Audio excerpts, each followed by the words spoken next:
Vega Jewelers exclusive luxury bridal jewelry exhibition 6th and 7th December Hotel ITC Grand Bay Beach Road Vizag. Me smart phone location పై మీకు control పోనుందా? అవును, ఇక location of చేయడం అస్సలు కుదరదు. కేంద్ర ప్రభుత్వం కొత్త నిబంధన వస్తే మీరు ఆపేసిన బ్యాక్గ్రౌండ్లో ట్రాకింగ్ ఆగదన్నమాట. ఎందుకిలా? దీని వెనుక ఉన్న నిజమేంటి అసలు? మన స్మార్ట్ ఫోన్లలో లొకేషన్ జీపీఎస్ అనేది మన చేతిలో ఉంటుంది కదా. అవసరమైతే ఆన్ చేస్తాం, లేదంటే ఆఫ్ చేసేస్తాం. ఇకపై ఆ ఛాన్స్ ఉండకపోవచ్చు. మనం లొకేషన్ ఆపేసిన బ్యాక్గ్రౌండ్లో అది పనిచేసేలా కొత్త నిబంధన తీసుకురావాలని కేంద్ర ప్రభుత్వం గట్టిగా ఆలోచిస్తున్నట్లుగా తెలుస్తోంది.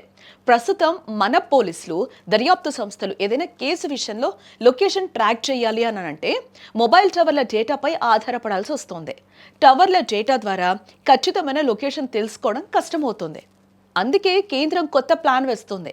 మెరుగైన భద్రత, నేర పరిశోధనల కోసం ఫోన్లో ఖచ్చితమైన లొకేషన్ను ఎప్పుడూ ట్రాక్ చేసే విధంగా కార్యాచరణ రూపొందిస్తూ ఉంది. ఇందుకోసం అసిస్టెడ్ జీపీఎస్, ఏజీపీఎస్ అనే టెక్నాలజీని ఫోన్లలో తప్పనిసరిగా ఆన్లో ఉంచాలి. ఈ సిస్టమ్ ఎప్పుడూ కూడా ఆన్లో ఉండటం వల్ల మీటర్ల తేడాతోనే వ్యక్తి ఎక్కడున్నారో ఖచ్చితంగా గుర్తించవచ్చట. యూజర్లు లొకేషన్ను ఆపడానికి వీలు లేకుండా ఈ సిస్టమ్ను కేవలం స్మార్ట్ ఫోన్ తయారీ సంస్థలు మాత్రమే యాక్టివేట్ చేయాలి.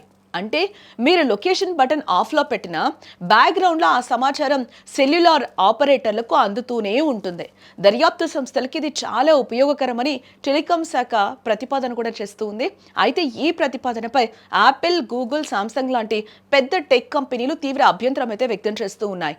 దీనికి కారణం మాత్రం ఒకటే చెప్తుంది: ప్రైవసీ.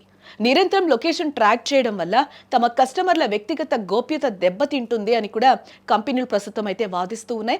లొకేషన్ ట్రాకింగ్ను తప్పనిసరి చేయడం సరికాదని, అది పూర్తిగా యూజర్ ఎంపిక మేరకే ఉండాలని ప్రభుత్వానికైతే ఒక స్పష్టంగా అవి చెప్పడం జరిగింది. టెక్ దిగ్గజాల నుంచి ఈ స్థాయిలో ప్రెషర్ రావడంతో కేంద్ర ప్రభుత్వం ఈ ప్రతిపాదనపై తుది నిర్ణయం తీసుకోకుండా కొంచెం వెనక్కి తగ్గిందని కూడా ఇప్పటివరకున్న సమాచారాన్ని బట్టి అయితే మనకి తెలుస్తూ ఉంది. ఒకవైపు నేరాలను అరికట్టడానికి, భద్రత పెంచడానికి ప్రభుత్వానికి ఈ వ్యవస్థ అవసరం. బట్ మరోవైపు ఈ నిరంతర ట్రాకింగ్ పౌరుల గోప్యతకు భంగం కలిగిస్తుంది.